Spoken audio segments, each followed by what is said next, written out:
mistakes in the past in our country that were horrific, but we need to overcome them and be better people. That's one of the reasons American Heritage Girls continues to grow, getting the girls away from the wokeism of America, focus on the Word of God, and building good character traits. I'm Charlie Bucks. Thanksgiving travel is picking up. Madison Allworth has more on the ground at Newark Liberty International Airport. When you take a look at delays and cancellations, that is quite a jump. So we are seeing those delays tick up in part because of the weather. We've been able to chat with some of the passengers here at Newark.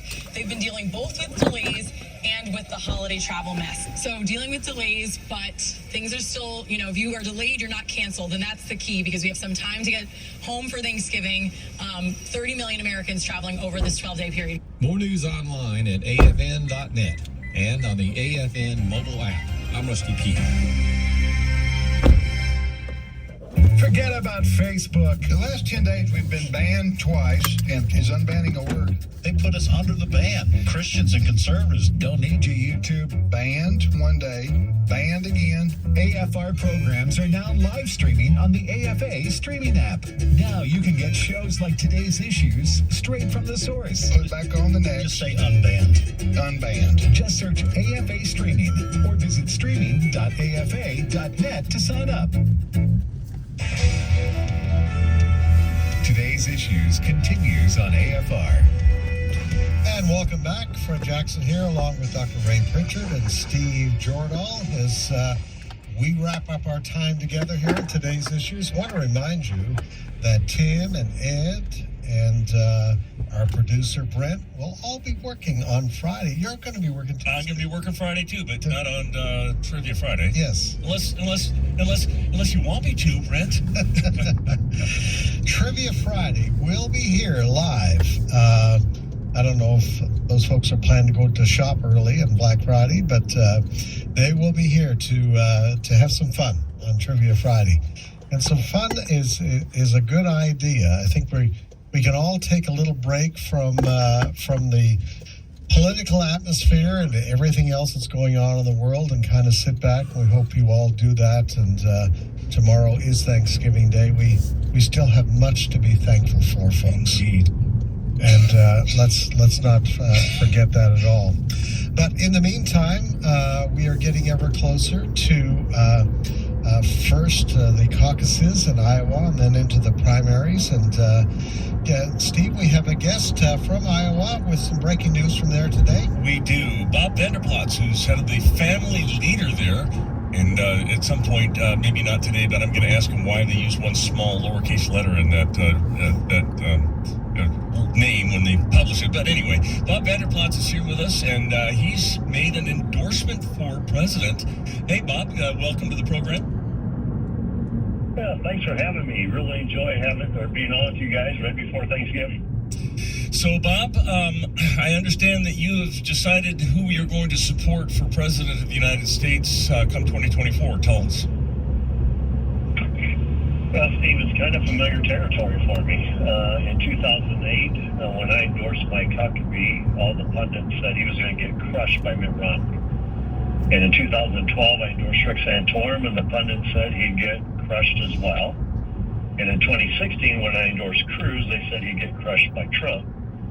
And so last night I went out and I endorsed Governor Ron DeSantis because I believe he's the best candidate to win. I think he's proven that.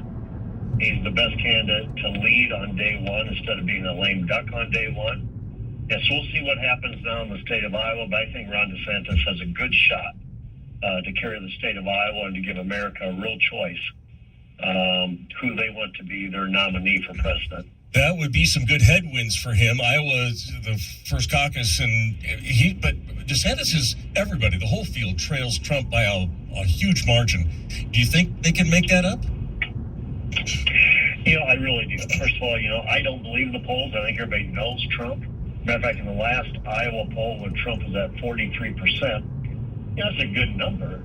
But he's the former president of that party in an Iowa caucus, and you're well below 50%.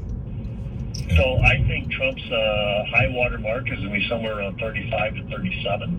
That means there's going to be 63 to 65% that are open to considering somebody else or going to vote for somebody else. I think it's a great opportunity, say, for a Governor DeSantis to coalesce that and to upend the former president in the first of the nation state. Fred? Now, we understand the governor has moved a lot of his team into Iowa. So Governor DeSantis is banking on a pretty good turnout for the caucuses there. But also, you're already seeing reaction because your governor has also endorsed Governor DeSantis. So what kind of impact does that have? Your endorsement, the governor's endorsement? Are we going to see a real verbal battle over the next couple of weeks leading up to your caucus, which I think is January 15th? Have I got that right? Yeah, it is January 15, and the initial impact is 2 votes. Governor Reynolds gets a vote, I get a vote. What we're going to try to do, though, is really influence our constituencies in the state of Iowa. Obviously, Governor Reynolds has the entire state. We work a lot with the evangelical community. We're a faith-based ministry. And just trying to make the case about why 2024 is so important, why it's important that we choose well. And this is not a vote against Donald Trump. This is a vote for the future of the country. So the way I sized it up is, I think Donald Trump can win the nomination.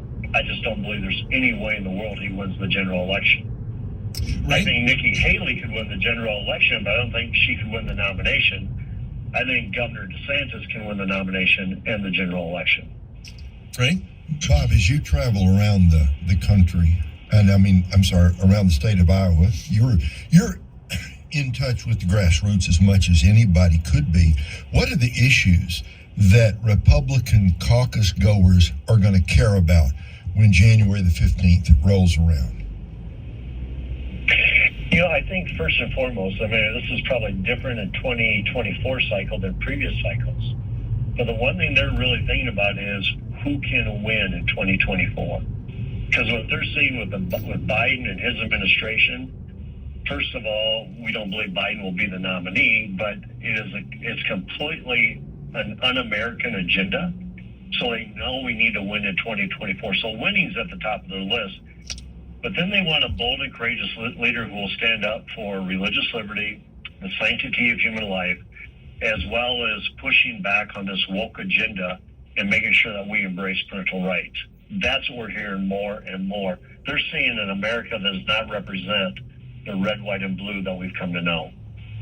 Hey, Bob, before we let you go, Donald Trump has been very vocal. He's always been vocal. 2016, he had the nicknames, he had everything.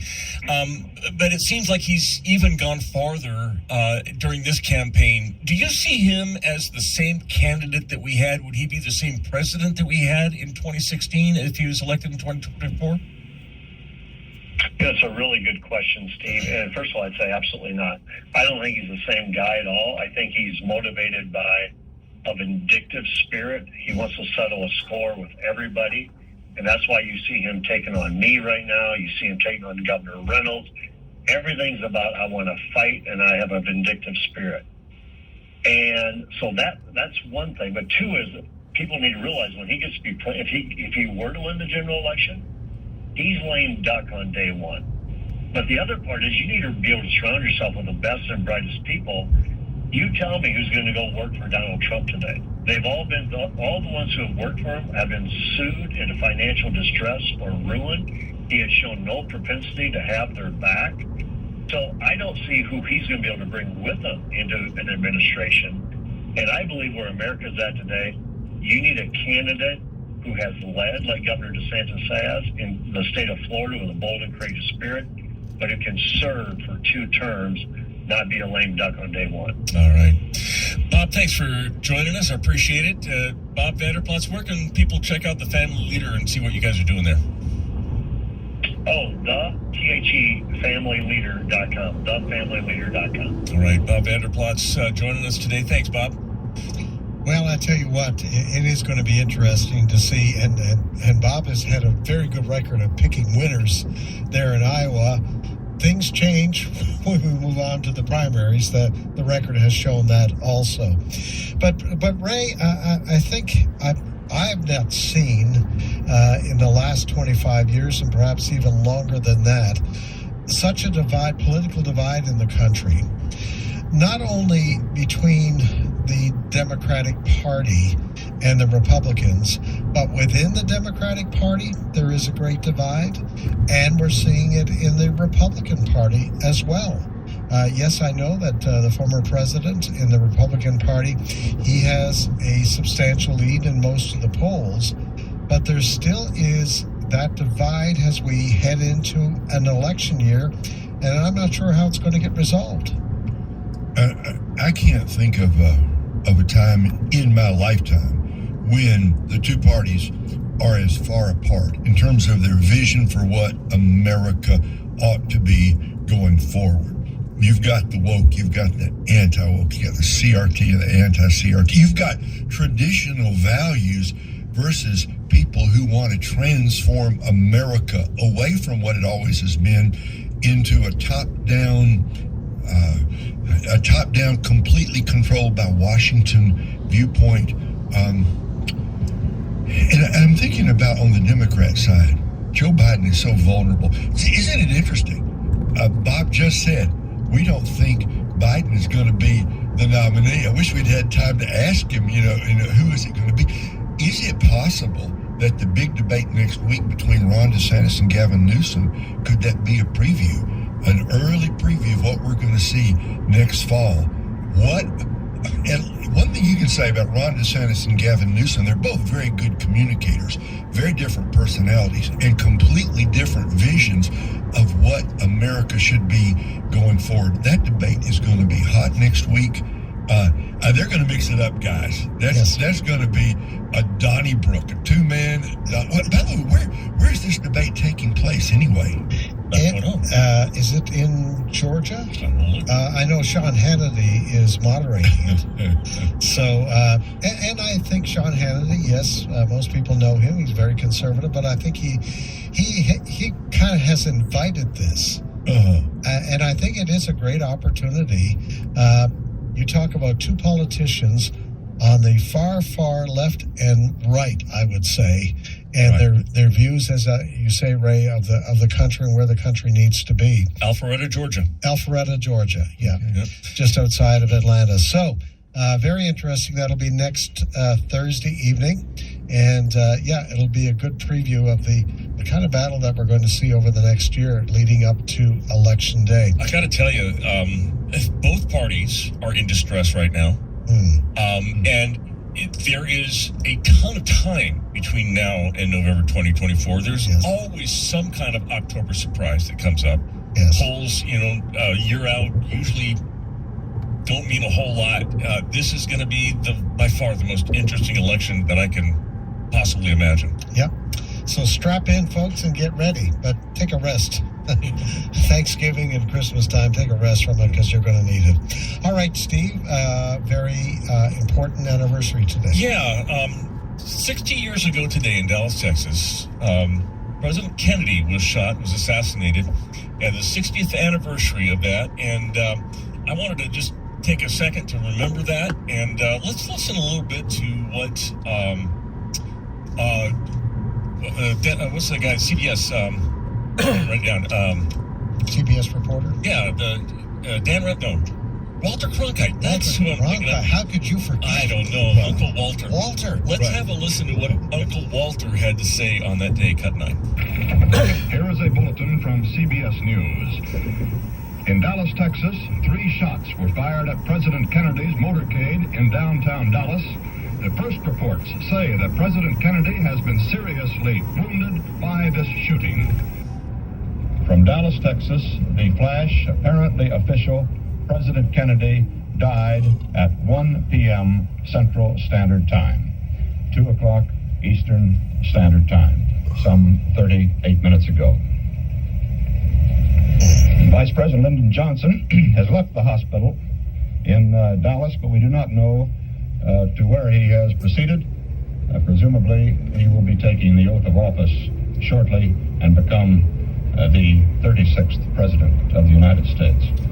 Walter having a hard time keeping it together there a little bit. I remember I've seen the newsreels of the video of that, and he was shaking. The whole country, Ray, was shaking. I was a little boy when that happened, but living in Canada, but I remember my mom explaining to me what had gone on. But the ramifications coming out of that, what it has done. One of the thoughts that I have, Ray, get your comments on this. If John F. Kennedy was running for president today, and this speaks to his character, I don't think he'd be welcome in the Democratic Party. He was what we used to call a conservative Democrat when there was a relatively conservative branch of the Democrat movement.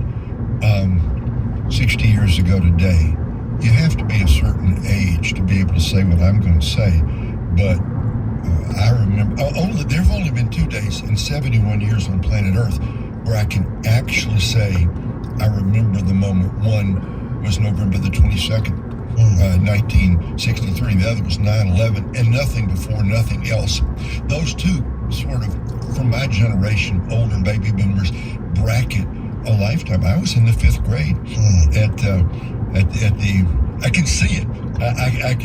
I'm pointing in the air, folks. I can see it. It's the corner classroom. Mrs. Witt was our homeroom teacher. It was just another day. Just another day. And about 12:45, Mr. Kindig, our principal, came in, walked into the room, interrupted the class, which never happened, and said 4 words. They shot the president. The world changed with those 4 words. It was the end of the age of innocence in America. It was the beginning of the turmoil and the upheaval and societal change. And later, Martin Luther King Jr., later Robert F. Kennedy, the president's younger brother. No death of any one individual has ever marked a generation, my generation, like what happened 60 years ago today. And I was thinking also, if you